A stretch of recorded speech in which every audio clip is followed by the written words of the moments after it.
Welcome to the Cyber Center for Biblical Studies. Hi, my name is Herb Bateman. Today we have with us Aaron Peer from Charter Oak Community Church in Cherubusco, Northern Indiana. Aaron, welcome. Hello, glad to be here. Yeah, good. Well, today we're going to talk about a work that both you and I work in and are currently working on. It's an ebook for translating the New Testament series. And for those of you who may or may not be familiar with it, we've had several volumes out. We have Translating Jude, Clause by Clause, that was published in 2013. We have 2nd and 3rd John, Translating 2nd and 3rd John, Clause by Clause, that was just published this year. And recently, Translating the Book of Ephesians, Clause by Clause, by Ben Simpson. Later on this year, we will have Translating the Book of Philippians, Clause by Clause. Today we have with us Aaron Peer because he currently is working on co-authoring with me the translation of 1 John, Clause by Clause. So Aaron, why don't you take a few minutes and tell us how these books break out into sections and what, as a person who might be interested in purchasing a book that helps me translate the gospel or the letter of 1 John, what are some things that might be helpful for me to know? Yeah, it breaks out in 3 sections. You know, the first, we kind of give you an introduction to 1 John, to how John writes, his particular style. What are some clues or some keys to understanding John and how to translate him better? And this section can be really good because, you know, not every New Testament author is the same. Every single one uses Greek a little bit differently. John tends to be a little bit more Semitic in his use of Greek. So you can see that maybe he wasn't a native Greek speaker like some of the other authors. And so there are some clues and some things that you can pick up to how to kind of understand him a little bit better.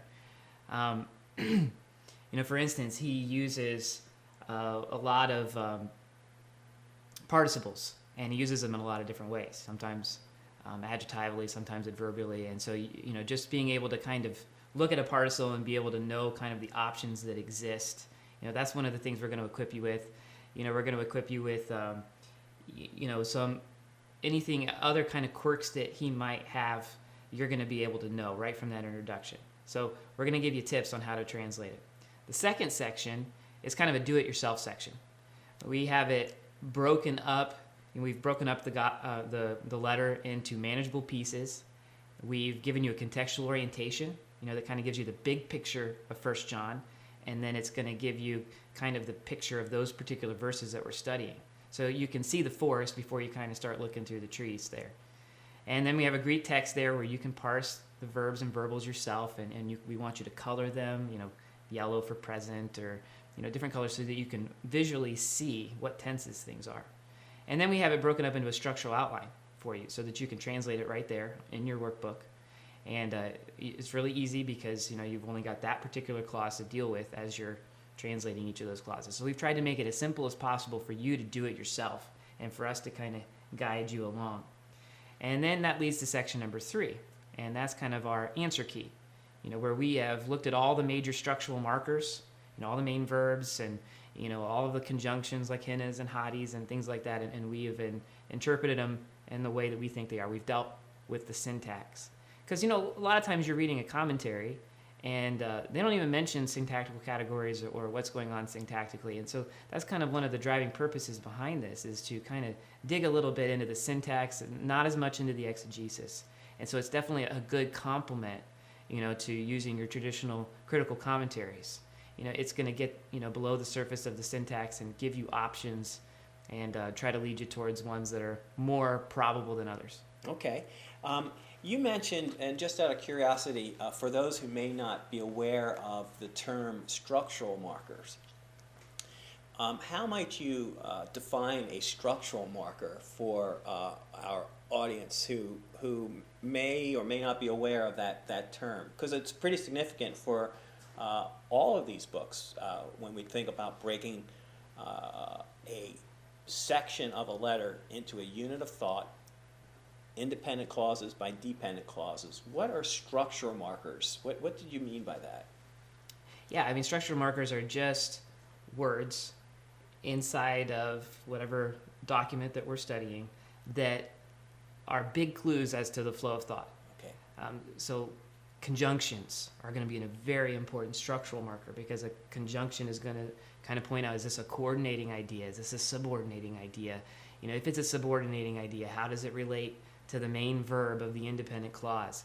And so when you begin to point out these structural markers and you begin to see how they relate to one another, that structure all of a sudden pops out, and you can see, how the author is trying to make his point and make his argument in a visual way. And so we might deal with some things that aren't structural markers at times, but that's where we're going to do our main focus, because that's what's really going to guide us into where the author's trying to take people. Okay, very good. So structural marker in an independent clause might be a verb. Right, the main verb. And in a dependent clause, could be that conjunction with its verb. And so you can see and trace that author's flow of thought. Good, good. In what way are these books helpful for a pastor? Obviously, there's a certain presupposition about each one of these books. On the one hand, for instance, because of that second section, it's a hands-on, do-it-yourself translation. So there is the presupposition you know how to work and understand Greek to some extent.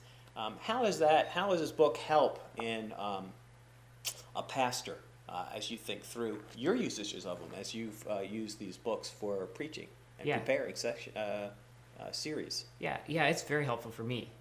And, we do assume that you know Greek. I mean, this is, for pastors who have taken probably at least 3 semesters of Greek. And, but maybe, here you are 10 years away from seminary, and you don't remember very much about your Greek, and it's intimidating to you. And this takes the intimidation out of it. We've got a key there for you to check back with. Don't feel like you're cheating if you look back at what we've done. But it's a way just to get your feet back into the game. We've broken them up into the structural outlines, so they're just in these smaller chunks. And so you're going to be able to just deal with that particular clause. And so you're not going to have all the clutter of just looking at a bunch of letters that don't make sense. And so, for one, I think it can get you back into your Greek, helping you to use it a little bit better, and really deepening your messages, so that you're not just taking some commentator's, idea. You're seeing it for yourself. You're doing the work yourself. And I think that this work takes the intimidation out of that. And, I used an unpublished one that you wrote on the book of Hebrews just this last year. And it really helped me to see beyond just the English translations, things that I might have assumed just because I was just reading 1 or 2 commentaries and looking at, the NIV. I was like, whoa, that's not even what this says. There's something else going on here that these people aren't even talking about. And so those type of things will begin to pop out at you. And you just have that satisfaction at the end of the day knowing I did this work myself, I wasn't a slave to any commentator. I did the syntactical work myself, and it really helps you deal with those critical commentaries on a more thoughtful level as well, and as well as English translations. It sounds like it also gives you more confidence about the book, because you have done that work, and when you preach it, there's a certain level of confidence that exists there as well. I think it gives you a deeper sense of, I know why I think it says this. Good. Okay. Rather than just, this guy told me that it says this. No, I know why it is, because I saw it in the Greek myself. I studied it myself. Okay, very good. Well, Aaron, thanks so much for coming on and sharing with us another volume of this e-book for translating the New Testament. Thank you for joining us. There are 3 currently available. Philippians will be out soon. It's nearly edited. We have 1 John coming out at the end of the year. And then what we will do is we'll have a separate volume for 1 John, and eventually we'll join 1st, 2nd, and 3rd John into a single volume. And then we have Colossians and Philemon being worked on. So you can keep your eyes open for more of this, several volumes coming out in the future that's intended to help a student or a pastor translate the Greek New Testament clause by clause, and providing some confidence in being able to see the author's flow of thought. Thank you again for joining us, and until next time, have a great day.